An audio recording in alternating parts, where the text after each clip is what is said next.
हाँ, तो एक बार फिर से आप सभी का मोस्ट वेलकम। इंग्लिश के लिए हम पढ़ रहे हैं यहाँ पे ग्रामर। क्लास 12th में इंग्लिश में इस बार एक नया टॉपिक जुड़ा है, कंडीशनल सेंटेंसेस। तो आज की जो ये क्लास है इसमें हम इसी टॉपिक को बहुत शानदार ढंग से पढ़ने वाले हैं। देखिए, अगर हम बात करें आपके क्लास 12th के इंग्लिश में कंडीशनल सेंटेंसेस वाले टॉपिक की, तो इसमें से आपके fill in the blanks questions पूछे जाएंगे, यानी रिक्त स्थान को की पूर्ति करने वाले सेंटेंस पूछे जाएंगे।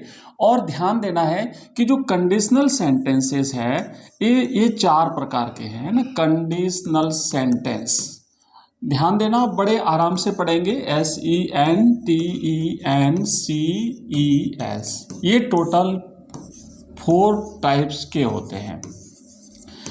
और प्रत्येक टाइप में जो मोस्ट इंपॉर्टेंट है वो मैं बताऊंगा कैसे करना है। ध्यान दीजिएगा, जो 4 प्रकार के जो आपके कंडीशनल सेंटेंसेस हैं, इसमें आपको ये ध्यान देना है कि सबसे पहली जो कंडीशन है ना, फर्स्ट टाइप जो कंडीशन है, वो फर्स्ट टाइप की कंडीशन को हम जीरो कंडीशन कहते हैं। अब यहां से कैसे प्रश्न बनता है या जीरो टाइप कंडीशन क्या होती है, इसको थोड़ा सा गौर से समझना। बहुत सारी चीजें होती है जो पर डे डेली लाइफ में, जैसे जनरल ट्रूथ है, या फिर हम कह सकते हैं यूनिवर्सल ट्रूथ है ना, ये साइंटिफिक फैक्ट्स है। तो ऐसी चीजें हैं वो आपके फर्स्ट टाइप जो सेंटेंस है, यानी जिसे हम जीरो कंडीशन कहते हैं, उसमें जाती है। और इसमें क्या होता है कि कंडीशन में क्या होता है, एक्चुअली 2 पार्ट होते हैं, 2 भाग होते हैं। अगर एक भाग में आपको भरा हुआ वर्ब भरी हुई मिली है, तो दूसरे भाग में आपको फिल करनी पड़ेगी, भरना पड़ेगा, आपको आंसर भरना पड़ेगा। और ऐसे ही सेंटेंस आपकी परीक्षा में पूछे जाएंगे। तो ये जो जीरो टाइप कंडीशन होती है, उसमें ये शर्त होती है कि अगर एक भाग में प्रेजेंट सिंपल टेंस है, तो दूसरे पार्ट में भी प्रेजेंट सिंपल टेंस होता है। कैसे होता है समझिएगा, लेकिन इसके लिए पहले ये कंडीशन अप्लाई कब होगी, क्योंकि 4 प्रकार के सेंटेंस है, तो कौन से टाइप की कंडीशन कहाँ पे अप्लाई होगी, ये बात आपको ध्यान देनी है। तो जीरो टाइप की कंडीशन कहाँ पे अप्लाई हुई, उसमें ये ध्यान देना आपको कि अगर आपके सेंटेंस में, अगर आपका जो सेंटेंस है उसमें अगर आपको यूनिवर्सल ट्रुथ दिया हुआ है, जो 2 वाक्य होंगे ना, उसमें आपको ध्यान देना है कि अगर एक भाग में यूनिवर्सल, मतलब पूरे सेंटेंस में अगर यूनिवर्सल ट्रुथ की बात हो रही है, यूनिवर्सल ट्रुथ का मतलब ये होता है कि जो सार्वभौमिक सत्य है, जैसे कि सूर्य जो है वो पूर्व दिशा में उगता है, सूर्य पश्चिम दिशा में अस्त होता है ना। ये एक प्रकार के इस प्रकार के जो सेंटेंसेस है, इसे हम यूनिवर्सल ट्रूथ कहते हैं। पृथ्वी सूर्य के चारों ओर चक्कर लगाती है, चंद्रमा पृथ्वी के चारों ओर चक्कर लगाता है। ये एक प्रकार के सार्वभौमिक सत्य हो गए, इन्हें हम यूनिवर्सल ट्रूथ कहते हैं। इसी प्रकार अगर साइंटिफिक फैक्ट आ गया, साइंटिफिक फैक्ट का मतलब होता है वैज्ञानिक तथ्य, जिसे हिंदी में हम कहते हैं, यानी कि पानी जो है वो 100 डिग्री सेल्सियस पर उबलता है, 0 डिग्री सेल्सियस पर पानी बर्फ बनता है। ये वैज्ञानिक तथ्य होते हैं विज्ञान के नजरिए से जो है।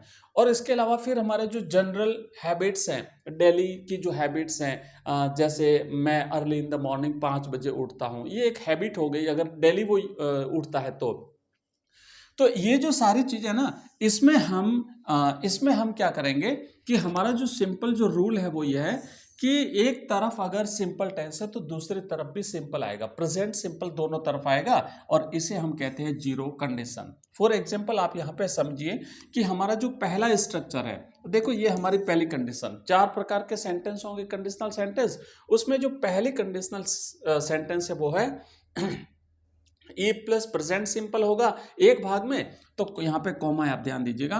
तो दूसरे भाग में भी हमें प्रेजेंट सिंपल टेंस ही भरना है। अब आपको ये पता चल गया कि हमें दोनों में प्रेजेंट सिंपल भरना है। तो प्रेजेंट सिंपल का फॉर्मूला क्या है, आपको याद होना चाहिए कि प्रेजेंट सिंपल में एक भाग, मतलब प्रेजेंट सिंपल का जो फॉर्मूला है उसमें सबसे पहले सब्जेक्ट आता है, उसके बाद फिर वर्ब की फर्स्ट फॉर्म आती है, इस वर्ब की फर्स्ट फॉर्म के साथ एस यस लगता है, और फिर ऑब्जेक्ट लगता है। ये है इसका फॉर्मूला, बिल्कुल सिंपल सा आपको ध्यान रखना है। सबसे पहले सब्जेक्ट के बाद में वर्ब की फर्स्ट फॉर्म के साथ एस या ईएस, और उसके बाद आएगा ऑब्जेक्ट। अब एस और ईएस कब लगते हैं ये ध्यान देना है।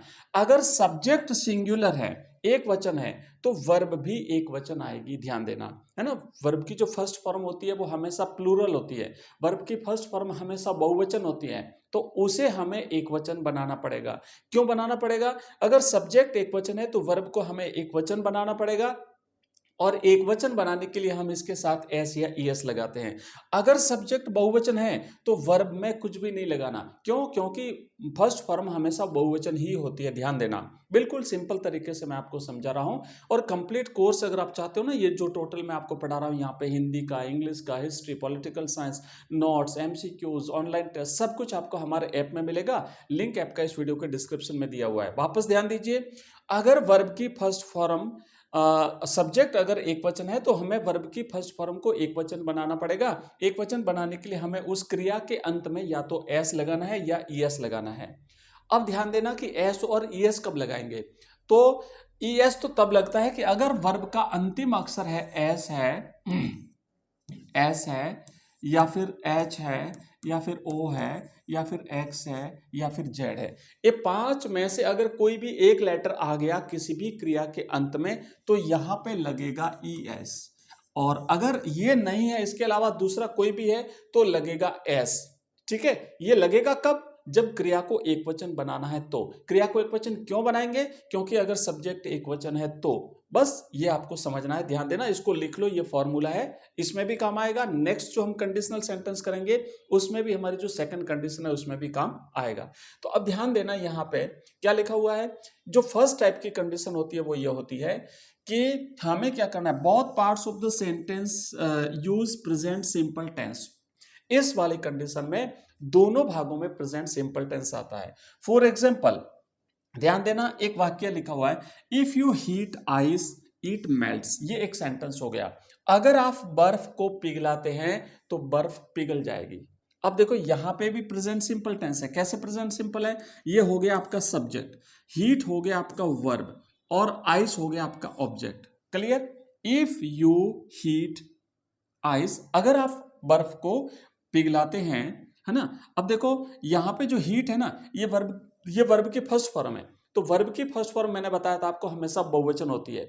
इसको हमें एक वचन बनाने के लिए एस या इस लगाना पड़ता है। पर एक वचन कब बनाएंगे? यदि सब्जेक्ट एक वचन होगा तो सब्जेक्ट हमारा यू है, और यू हमेशा प्लूरल माना जाता है, यू हमेशा बहुवचन माना जाता है। तो चूंकि सब्जेक्ट बहुवचन है इसलिए वर्ब भी बहुवचन आ गई, और उसके बाद आ गया ऑब्जेक्ट।